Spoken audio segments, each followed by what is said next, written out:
हर खबर पर होगी आपकी पकड़। डाउनलोड कीजिए एबीपी लाइव ऐप।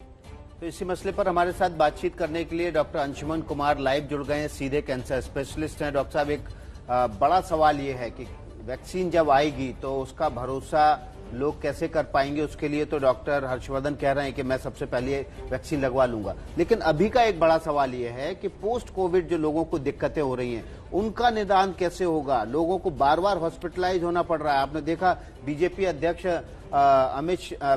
गृह मंत्री अमित शाह को तीसरी बार हॉस्पिटल में जाना पड़ा है। जी, दोनों अलग मुद्दे हैं।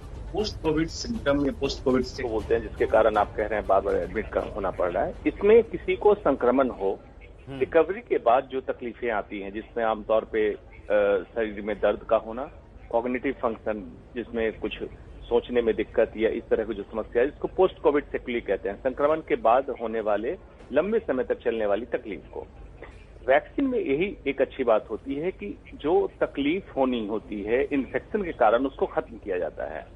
और इसमें एंटीजेनिक प्रॉपर्टी, मतलब इससे शरीर की प्रतिरोधक क्षमता कोरोना के खिलाफ बन जाए, ये किया जाता है। इसी कारण वैक्सीन को आने में डिले होता है कि एडवर्स रिएक्शन ना हो और फायदा, प्रतिरोधक क्षमता की फायदा मिल जाए।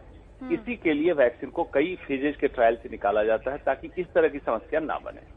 जी, इसके साथ साथ डॉक्टर अंशुमन, अगर हम ये कह रहे हैं कि अगले साल की पहली माही में, मतलब अगर मार्च में भी आती है वैक्सीन, तो हमारे पास तो अभी पूरे लगभग 6 महीने से ऊपर का वक्त है। दिल्ली में दूसरी वेव आनी शुरू हो गई है, हम दूसरे नंबर पर दुनिया भर में चल रहे हैं। तो ऐसी स्थिति में अब वैक्सीन का इंतजार करें या फिर अब ढल जाएं इसी में? देखिए, वैक्सीन का इंतजार करना उचित सलाह नहीं है। कारण यह है कि वैक्सीन आने के बाद एक्सपेक्टेड है, प्रिजम्पशन है कि वैक्सीन उसमें आ जाए। काफी तेजी से तैयारी हो रही, कई कंपनी तैयारी कर रही है, लेकिन एडवर्स रिएक्शन एक। दूसरा, अवेलेबिलिटी ऑफ वैक्सीन, किस किस कंट्री को जब कोई फार्मास्यूटिकल कंपनी लाती है तो कितना प्रोडक्शन लेवल है उसका, कितना भी बढ़ा लें। और थर्ड थिंग होती है अफोर्डेबिलिटी, कि क्या पूरे पॉपुलेशन को हम एक साथ लगा पाएंगे तभी वैक्सीन का फायदा हो। तो इसलिए अभी जो है 6 महीने का वेटिंग पीरियड है, बढ़ सकता है, ये भी संभावना है। तो ढलने के लिए जो एहतियात है, जो एडवाइजरी है, उसको मानते हुए और इसमें चलना ही पड़ेगा, क्योंकि अब पूरे कंट्री में, पूरे भारत में वायरस फैल चुका है। अब ये नहीं कह सकते कि इससे बच के वैक्सीन का इंतजार करके तब तक घर में बंद रहे हैं।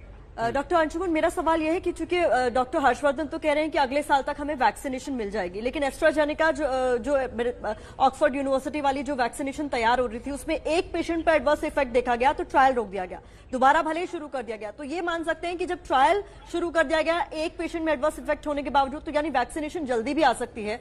मतलब इक्का दुक्का पेशेंट में अगर एडवर्स इफेक्ट है भी, तो अगर वो ज्यादातर को अच्छा फायदा पहुंचा रही है तो वैक्सीनेशन के करीब ही मानेंगे हम खुद को। जी, जिसकी बात आप कह रहे हैं एडवर्स इफेक्ट देखा गया, होता क्या है कि वैक्सीन का ट्रायल जब वॉलंटियर्स में किया जाता है तो स्वस्थ होते हैं बिल्कुल। उसमें कभी किसी भी तरह की कोई दिक्कत आए उसको ऐसा माना जाता है कि कहीं वैक्सीन के कारण तो नहीं हो रहा है। इनमें भी एक ऐसी समस्या आई थी जो वॉलंटियर में, जिसकी आप बात कह रहे हैं, लेकिन जब बाद में देखा गया तो ये पाया गया कि हो सकता है वैक्सीन कारण, हो सकता है न भी हो। और बाद में देखा गया बहुत छोटी तकलीफ हुई थी, इसलिए वैक्सीन के ट्रायल को फिर से ऑन कर दिया गया। तो अभी तक यही माना जा रहा है कि एस्ट्राजेनेका के वैक्सीन के ट्रायल में कोई खास प्रॉब्लम नहीं आई है। ट्रायल ऑन कर दिया गया है। फेज 3 ट्रायल से जब निकल जाएंगे तो हो सकता है हम वैक्सीन जल्दी भी लेके आ जाएं। जी, बहुत बहुत शुक्रिया डॉक्टर अंशुमन आपका इस जानकारी के लिए। डॉक्टर अंशुमन हमारे साथ जुड़े थे, जो बता रहे थे कि कोरोना की वैक्सीन का इंतजार करना ठीक नहीं, अब आपको ढल जाना चाहिए। इसी माहौल में वैक्सीन जब आएगी तब आएगी।